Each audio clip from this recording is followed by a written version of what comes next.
But see, doing the MBA, Yeah. the timing of when you get the MBA is very important. I am now studying my MBA, Yeah. okay? And the only reason why I'm enjoying it is because every single course makes sense to me. You have context. You Yeah? have experience.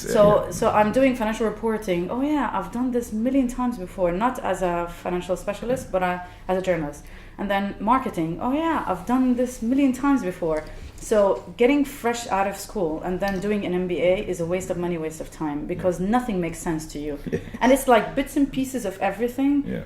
that don't connect unless you are an entrepreneur. And I tell my colleagues in university, I tell them, you're a marketing specialist. Why are you bothering yourself with calculus and statistics and all these, painful things? For entrepreneurs, those who are venturing into the entrepreneurial world, it's very useful because it gives you a glimpse of everything: organization behavior, operations, HR. It gives you a piece of that.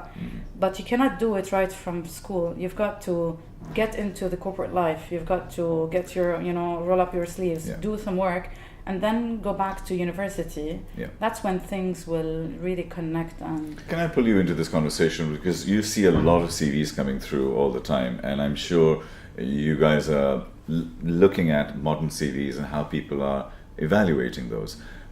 So if you see, an MBA, what does it represent to you? That's the first thing. And one of the key things I'm really pushing very hard is what I call the failure CV. So one is the success CV, and the other side is the failure CV. So maybe Bates should start the whole philosophy of, could you please send us your failure CV? Failure is learning, moving forward, because everybody's got all the degrees, and it's just, this has almost become commoditized on this side. So what were the 5 things you failed at, and what did you learn, and how did you evolve? Right. If I throw that at you, what would you do?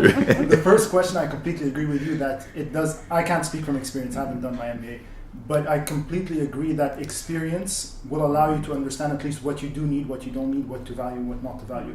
Rather than exactly what happens is you graduate and then you're studying everything. Again, you're just studying a lot of things. You don't know what you will actually end up implementing and what your strengths are and what your weaknesses are. So the experience is immensely valuable before the MBA. What we see with CVs is, again, we still value experience above all. You want someone to come in, because if someone is coming in with MBA, first thing is you have to think about it from the recruitment side. There's a budget. They're hiring someone. If we're hiring someone with the MBA, most likely they're more expensive, if we're going to think about it in that way, than their counterpart who doesn't have an MBA. But then where does experience come in? When we actually bring them into the job, into the company. Will they be able to produce work? Will they be able to mesh with their colleagues, with their managers, with the organization, work across departments or not? The MBA gives us an indication of that person's pursuit for development and improving themselves. But again, going back to your point about it being commoditized right now, is a lot of people are graduating with MBA. So the advantage that MBA graduates had in the past, at least when just applying to a job, is diminishing. It's not that special. I don't want to say not that special anymore, but you don't stand out as much now because a lot of people are graduating with MBAs. So you need to come in with that experience. What have you done with the knowledge that you've gained?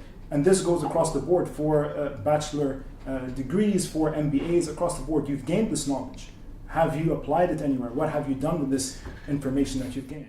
I see both points of view. And I think it really is about what you're preparing for. If you're preparing for a world which is based upon a 10% increase in ROI, then the MBA is going to work for you. If you're trying to work in a world of exponential change, which is a 10x world, which is the world of the next 5 years, where in 5 years, 20% of the jobs, the jobs we're training people for right now don't even exist. So they need a mindset which is agile and flexible. They need to have values like empathy. Empathy is the basis of understanding the customer experience. They really have to really understand what that's really about.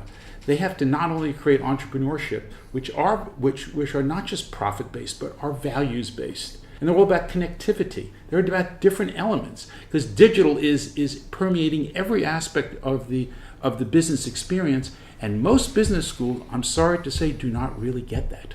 They're still on old thinking with tenured professors who lecture from their yellow pads on old concepts and old books.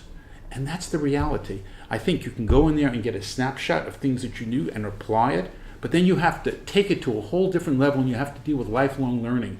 And a lot of it is going to be your own kind of education, what you're drawing from your own experience and what you're drawing from the traditional ideas.